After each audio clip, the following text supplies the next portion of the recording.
tukkiriza nate ku mutimbagano guno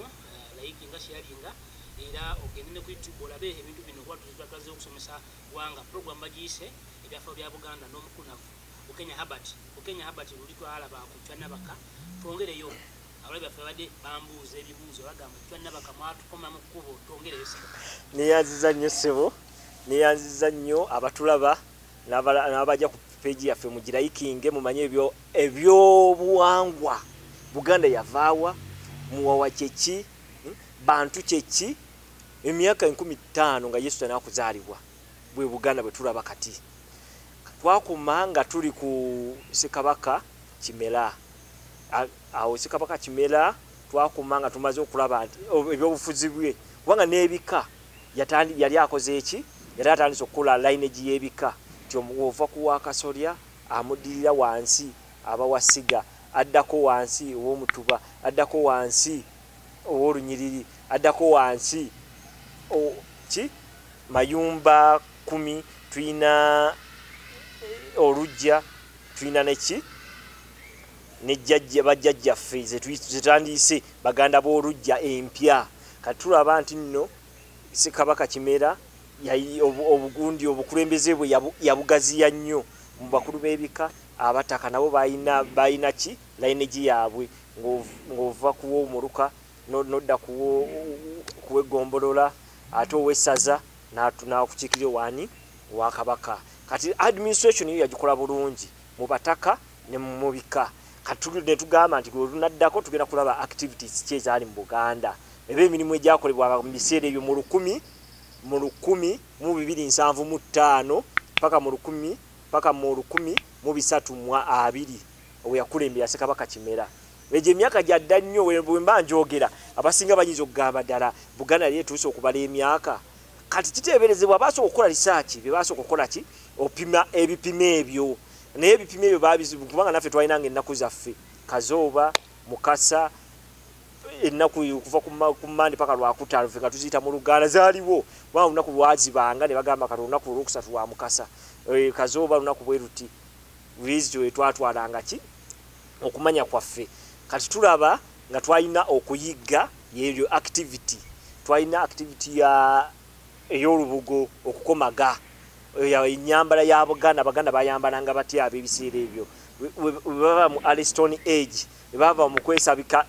ebikoola biki ne bagenda ku maliba baba ku maliba nga batandise okuyigga baba ku maliba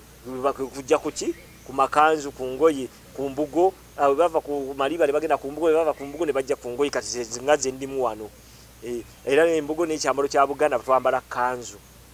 kati wetuva ku gundi baali baweesi abaweesi okuweesa ebyuma amafumu biki ate activity ey'okuna bajjajjaffe babumbanga potale bakolanga ebintu okuva mu bbumba bakubanga amabulooka ogava mu ttaka tebitandise gumulembe gw'abazungu bajjajjaffe kuva dda bazimba ennyumba n'okubumba ennyumba eyasooka kati eyinza otugamba eri myaka nga 9 yasooka okuba ey'ettaka kubanga ebiseera ebisinga bazimbanga ki bisubi ne beebikkirira enkuba n'ennyumba tuba ku mulembe gwa Kabaka Buganda yakulembera mu 905 nakola ki ennyumba yatandikira ebyo byonna tugenda biraba naye tujjagena nga nzimbaze mabigamba komyawo mu maaso kati tugende ku gundi ku mulimu ogwasookera ddala nga Buganda tinakufuuka Buganda kubanga tuli ku mulembe tuli mu 1275 ku mulembe gwa Sekabaka Kimera naye wali okuyiga kwayatiikirira nnyo naye kati nyambazisooka embazeeyo mu myaka gy'ebitaano nkulaga nti Buganda wejja waite kati eri myaka 8 n'omusobyo naye before emyaka 8 twalina ensi nga bagita Muwawa kati before Muwawa twalina era obuganda bw'abantu okuyiga kwatandika ddi wetuba tulaba ebyafaayo bya Muwawa kuva dda bayigga kubanga balyanga ebisolo emmere eno enfumbe yatandika mu biseera bya Sekabaka Kintu naye okuva dda baali bayizi bayigganga kati wetuddayo mu Bayibuli tulaba Adamu ne Kaawa balyanga bimera bali ebimera ne tujja mu ndagaano enkadde ya Bayibuli kati awo tulaba nti nno gundi ku mulembe gwa Ibrahimu n'atandikira ku saddaaka y'omwana we Isa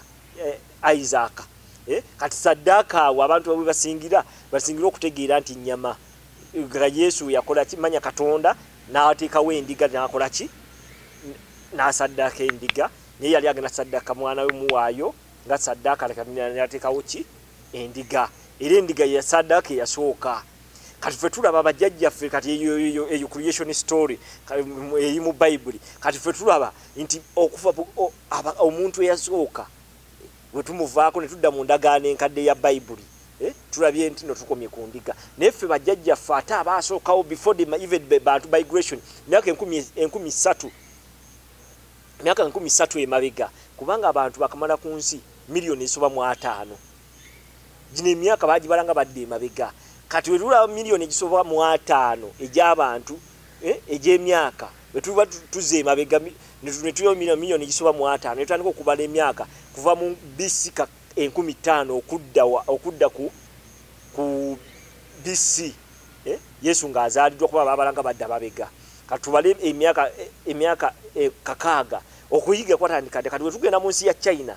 tulaba mu 15 BC baali bo batandise okukola ki okuwesa ebyuma kubanga oba oyogera ku kuyigga basooka kuyigisa muli bava ku muli bagenda ku miti bava ku miti bafuna technology akola ki akola ebyuma kati technology akola ebyuma ife twamufuna leti naye baba China ate baali bamufuna dda mu BC 13 BC 14 eyo mu China ne tugenda mu Israeli nawo mu BC 14 awo baali already bakola ki bo batali bafunye technology ya wese ebyuma kati ne tujja wano mu Africa mu baddugavu mu kuyiga twayigisanga muri ne tuyigisa ki obutinga tubusongola ne twabusongosanga ki ebiseera ebyo tetulina technology wa iron smelting oba yokwesa ebyuma twakozesanga miti naye ng'emiti twagisongosa ki twakozesanga mayinja era naga amayinja gegasongolanga ki amafumu ago ag'emiti abantu ne bayiga mu byasa by'e13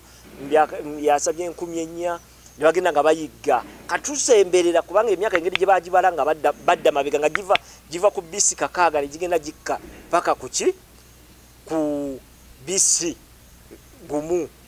Yesu n'azaalibwa naye yonna even before the migration nga tukyali mu Congo Niger Basin abantu bayiga naye nga bakozesa ki biti kati we tugenda mu Mesopotamia Egypt nabo batandika technology wokola ebyuma byali mu BC 25 nga Yesu tanakuzaalibwa kati ffe tujja kubanga mwe tuwadda mu technology wa gundi wetuba twogera ku kuyigga nya tutandikire mujiri emyaka giri abatusooka okufuna technology eyo technology gwenjogerako y'omuwandiike kati tujja kuwaffe tetwayigisanga tukozesa amafumu ge twakozesanga nga tegaliko byuma nga tukozesa muli nanti naye kati tujja ku guno emirembe gya mu bitaano awo bazikulu ba Ssekabaka Gulu wenjogera ku Ssekabaka Gulu baide kabaka kubanga ye ebiseere bwe abasekabaka bali bakabaka etuva ku kabaka tonda mu bina tugera ku kabaka Kaguru eje emyaka ejo egy'ebitaano tulaga nti nno bakabaka abo bakozesanga muli naye emmuli ezo bazisongozanga ki mayinja kati tuva ku mayinja ago amayinja ge tuyita amatale oba ettale agamayinja getwandise hardcore ebiseera ebyo yaliwo ginaku zino tumita hardcore naye agamayinja gebakozesanga gebakonanga ne gaba amasongovu ne gasongola emiti naye emiti egyo bagenda ogiraba nga oli waba afumita ensolo enkambwe abayina ogisemberera kati nga tegalina maanyi kati kugiyiya ne batandika okukola ki okukola egundi obusaale obwo era nga bwa muli kati ng'emmuli era ng'alina okusoberera n'akola ki n'asobola okuleega akasani kabanga kamaanyi kasobola okunafuya ensolo eyo nga agifumise n'ekola ki negwa